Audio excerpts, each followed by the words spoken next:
Welcome back to the book log, everybody. Today I am talking about NOS4A2 by Joe Hill. NOS4A2 is the second Joe Hill book I have read now, and my feelings toward it and towards Joe Hill in general have grown increasingly complicated, I would say. In a lot of ways, Joe Hill is directly comparable to my favorite author, Stephen King, aka his dad, if you didn't already know that. They just have a very similar narrative voice. There is a similar sort of eccentricity in the kinds of ideas they have. They structure their stories in similar ways.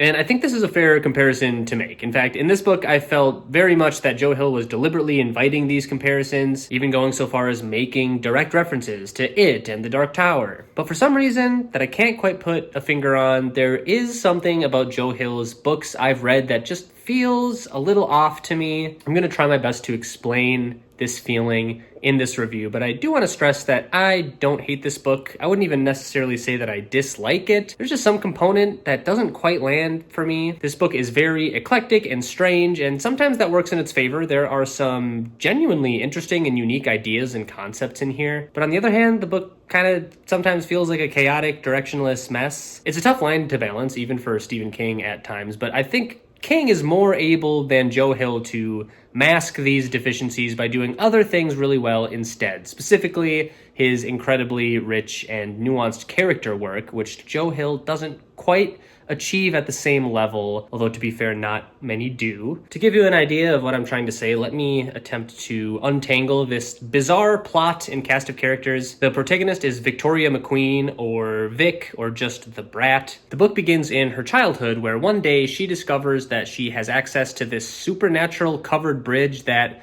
when ridden across on her bicycle, can take her directly to objects that are missing, no matter how far away they are physically. So like on one end of the bridge is the woods behind her house, and then on the other end of this bridge, it just plops her out near whatever thing she's attempting to find. For instance, she uses the bridge to find a bracelet that her mom lost earlier in the day. The other end of the bridge just let her out in an alleyway 3 hours away in New Hampshire near the sandwich shop where her mother had left it. This other end of the bridge can show up anywhere, even inside other buildings. I did think this was a cool visual element. It reminded me of Inception or something, with the kind of nonsensical architecture of it all, but it also felt a bit silly to me at times. The bridge has a lot of weird stipulations, like it's not really physically there. The real bridge was demolished years ago. It's like a product of her mind or imagination or something, but it only shows up when she's on her special vehicle, which is a bicycle and then later a motorcycle. And even though she can't directly summon it, it does take some focus or effort to get it to appear. But at the same time, other people can still see it and interact with it until it pops out of existence again. I just thought it was kind of a confusing thing. I don't know. So one day, Vic rides her bike over the covered bridge and ends up in a small town called Here, Iowa. There, she encounters an incredibly eccentric librarian woman named Maggie who has her own supernatural object. Instead of a bicycle and a magic bridge, she has a magic bag of Scrabble tiles out of which she can pull out letters to spell prophetic messages, kind of like a Ouija board or something. I thought she was a very fun and unique character with her like Scrabble tile earrings and fish tank with the Scrabble tiles on the bottom, but only the letters F-I-S-H. Thanks to her tiles, she expected Vic's arrival and subsequently informs her about the characters on the antagonistic side of the story, namely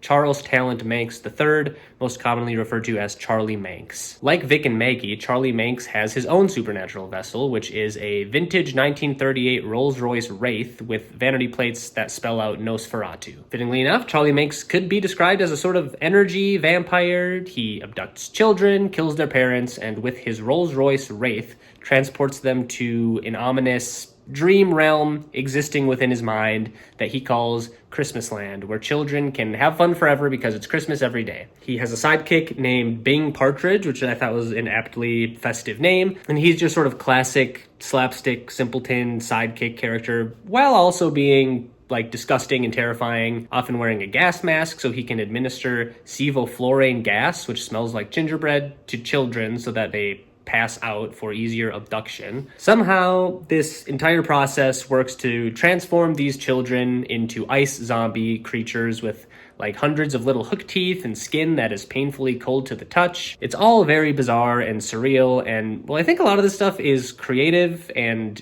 intriguing. It veers a little bit too closely into nonsense territory at certain points. It's just so convoluted. There's not a lot of cohesion. The characters are almost cloyingly quirky at times. Parts of this book just felt chaotic in a way that detracted from the overall narrative for me. Like I mentioned earlier, though, in spite of all those criticisms, the outlandishness of this book does work successfully in certain ways. For instance, I did enjoy all of the Christmas elements. I thought they were a very distinctive touch. I think this book is more of a fantasy thriller than a bona fide horror novel, but there is something genuinely unsettling about the anachronism of Christmas music and Christmas iconography taking place in the middle of the summer. Christmasland itself, weird as it may be, is very vividly described with like the towering mountains, the sentient evil snowmen, giant candy canes, the moon with the human face, the eternal nighttime, the human corpses as decorations, the liminal black void surrounding the whole place. It's just a very striking location, and it's a good set piece for the final showdown that ends up happening. Also, there's a scene where Christmasland somehow shows up on Google Maps, and I just thought it was really funny. I actually read this book in December on purpose because I knew of its Christmas connection, and even though the book largely takes place over the summer, it was still a cool element to see in the story. At a certain point, probably about halfway through the book, the story transitions into a pretty standard crime thriller procedural as Vic's son Wayne is personally kidnapped by Charlie Manx, and Vic has to go rescue him through the use of her magical bridge